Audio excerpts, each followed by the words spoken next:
Guys, today we've got something special. This is the now made by Langdon Tactical striker control device for Glock pattern pistols. In this case, this one is for the Gen 5s.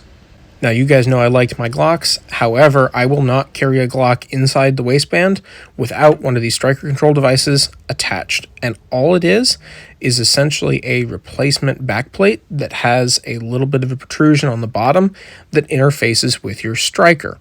And it hinges really easy here, and that's basically all there is to it. It's not super complicated, just replaces your backplate, does not affect the trigger pull in any way, but lets you manually block rearward motion on the striker, which is especially useful during reholstering. And you can see here this has the same external dimensions as a backplate.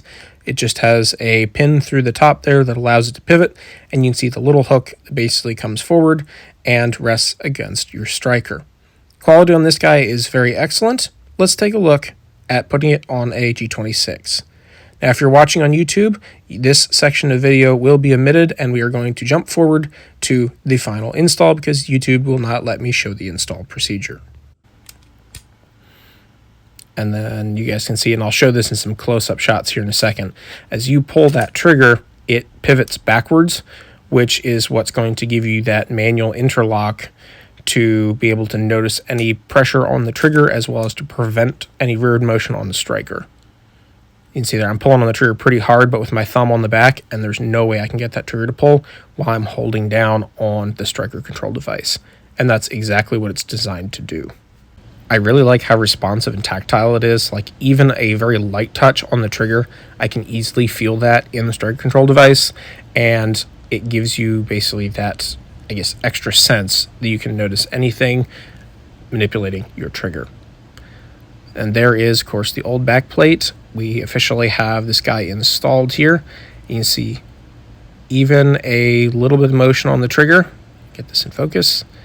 You'll notice that back plate hinging out there just a little bit, and more than enough to be able to feel with a thumb, and is nice to be able to physically block out that striker motion. Also, don't mind the fingerprint on the glass.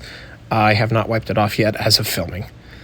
But you guys can see there basically just how far backwards this goes when you're actually dry firing. It goes about that far, and then it drops. Obviously, I'm holding the pistol sideways, so it doesn't completely reset forward. There's no pressure on it. But in a normal shooting grip, that resets forward. So that's a look at the Langdon Tactical Striker Control device. Let me know what you guys think in the comment section down below. I think this is definitely a must, in my opinion, for anybody IWB carrying a Glock pistol. And especially, as you guys know, I'm a big fan of DASA guns. So this gives you basically that same level of safety interlock that you would have with a DASA. This pistol has been doing quite well. If you guys are interested in a video on the Osight SE that I've mounted on it, link to that in the top right corner. And thanks as always for watching. Guys, it's no secret that YouTube is not exactly friendly towards gun channels, particularly those like mine, where I like to teach you stuff, well, like this. As a result, YouTube shadow bans a lot of my content, which essentially means they don't suggest or show my videos on YouTube, even though they are shared and public. This in turn means lower amounts of views, less overall revenue for the channel to be able to keep doing what you guys and myself both enjoy.